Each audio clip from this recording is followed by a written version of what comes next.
Dan untuk informasi terkini kita akan bergabung dengan Valencia Melvinci langsung dari Cisolok, Sukabumi, Jawa Barat. Valencia, bisa Anda gambarkan situasi terkini pasca press conference apa yang akan dilakukan? Mengingat hujan masih fluktuatif di sana, ada yang turun deras lalu tiba-tiba berhenti, Valencia? Ya, memang saat ini baru saja selesai dilaksanakannya konferensi pers oleh dari tim SAR gabungan yang berada di sini. Dan ternyata setelah hasil koordinasi ini diperoleh, karena adanya cuaca yang cukup buruk di wilayah Cisolok ini, dengan adanya hujan deras yang turun cukup intens dan turun dalam jangka waktu yang tidak begitu lama, kemudian berhenti dan kemudian turun lagi, dan ternyata memang keadaan ini menyulitkan proses evakuasi dan juga pencarian korban yang dilakukan oleh tim SAR gabungan. Dan pemirsa, untuk informasi lebih lanjut mengenai bagaimana selanjutnya proses evakuasi dan pencarian korban ini akan dilakukan, saat ini sudah bersama dengan saya Bapak Hasan yang akan memberikan penjelasan kepada kita bagaimana sebenarnya proses ini. Bapak, kenapa saat ini sudah dihentikan? Dan kemudian tadi Bapak sempat sebut kalau misalnya masih ada korban meninggal yang sudah ditemukan di lokasi bencana, namun belum bisa dibawa ke posko antemortem, Pak. Ya memang tadi pas saat hujan deras tadi kita hentikan karena kita mengingat memang keselamatan dari para tim SAR sendiri, karena kelabilan tanah tadi yang di tempat longsor sangat tinggi sehingga kita tidak mau ambil risiko, sehingga kita hentikan proses pencarian ini. Walaupun pada akhir tadi kita sudah menemukan 6 mayat pada saat hujan tadi, belum kita evakuasi atau kita identifikasi di tempat antemortemnya. Baik Bapak, jadi setelah ditemukannya 6 korban meninggal lagi, jadi total keseluruhannya sebenarnya ada berapa, Pak? Untuk sementara yang ditemukan di lokasi bencana ada 14 dan 1 orang bayi meninggal di rumah sakit tadi kan. Untuk hari ini total kita sudah menemukan hampir sekitar 12 mayat yang di lokasi hari ini. Kemarin 2, bayi 1 jadi 15. Bapak, dengan kondisi yang sebenarnya tidak memungkinkan lagi ya Pak ya untuk melakukan pencarian pada saat sekarang, karena katanya terpantau tanah ini memang kondisinya sangat labil dan juga berlumpur ya Pak. Ya. Itu kemudian kapan lagi akan dilakukan proses pencarian lebih lanjut? Rencana nanti malam kita akan adakan evaluasi dulu untuk hari ini, dan besok pagi kita akan memulai lagi dengan mekanisme yang mungkin berbeda pada hari ini. Tetap menggunakan dengan alat berat yang kita punya. Karena tadi dengan menggunakan alat berat cukup efektif, kita bisa menemukan banyak langsung di tempat acara, dan bantuan dari relawan kita akan maksimalkan dan kita kerahkan, kita dibagi di tempat-tempat pencarian tersebut. Kemudian Pak, ini mengenai pengungsi ataupun warga yang rumahnya ternyata roboh karena bencana tanah longsor ini. Dan sampai saat ini belum ada barak pengungsian ya Pak yang dibangun di sekitar area Cisolok ini. Ini bagaimana nih Pak? Memang tadi informasi dari warga, memang warga yang terdampak itu masih kerabat-kerabat di sini juga, sehingga mereka pada mengungsi ke tempat saudaranya masing-masing. Hanya 5 orang tadi yang masih di rumah sakit, dan untuk barak pengungsian memang belum kita berdirikan karena tempatnya juga memang belum memungkinkan, dan kita akan coba rencanakan malam ini kita untuk mengevaluasi ini, apakah kita membutuhkan barak pengungsian atau dapur umum apa tidak, atau kita tetap seperti ini sambil menunggu, kita memfokuskan kepada pencarian korban saja dulu. Bapak, bisa digambarkan nggak sih Pak, ini pada saat bencana longsor ini terjadi dan saat melakukan proses evakuasi itu seperti apa sih Pak pemetaannya? Apakah tanah longsor ini benar-benar menimpa 100% permukiman atau bagaimana Pak?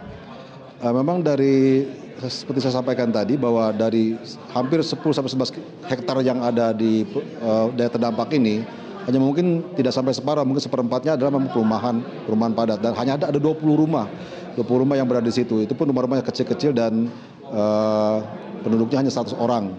Dan itu sebenarnya berada di perengan-perengan yang berdekatan dengan bukit yang terdampak longsor tadi. Sehingga kondisinya memang cukup curam-curam, sehingga kita tadi memfokuskan ke tempat persis lokasi di mana rumah-rumah yang berada gitu. Kita tadi menggunakan tenaga masyarakat yang memang mengetahui lokasi daerah tersebut untuk mengidentifikasi di mana banyak korban yang terdampak. Kemudian tadi waktu konferensi pers Bapak juga sempat menyebutkan kalau di daerah terjadinya longsor ini memang masyarakat biasanya melakukan kegiatan bercocok tanam ya Pak, dan ini juga berpengaruh dengan terjadinya tanah longsor. Memang kalau kita lihat daerah sini ada daerah kawasan Taman Nasional Halimun Salak sebenarnya kan. Namun karena kultur masyarakat sini yang berpindah-pindah kemudian membuat ladang di daerah-daerah kemiringan dengan tanaman singkat seperti sayuran, kemudian tanaman kecil lainnya, itu yang mengakibatkan daerah penyangga airnya menjadi sangat lemah, sehingga mungkin proses ini yang menyebabkan kenapa terjadinya bencana longsor ini gitu. Baik Pak Hasan, terima kasih untuk informasi yang sudah diberikan kepada kita.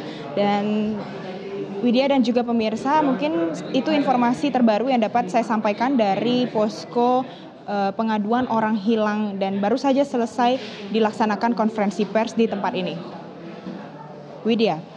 Ya baik, Valencia, tadi Pak Hasan mengatakan bahwa SOP pencarian korban ini akan dilakukan hingga tanggal 6 Januari. Bisa Anda konfirmasi lagi, lalu korban selamat ini dirujuk ke rumah sakit atau puskesmas mana saja? Valencia.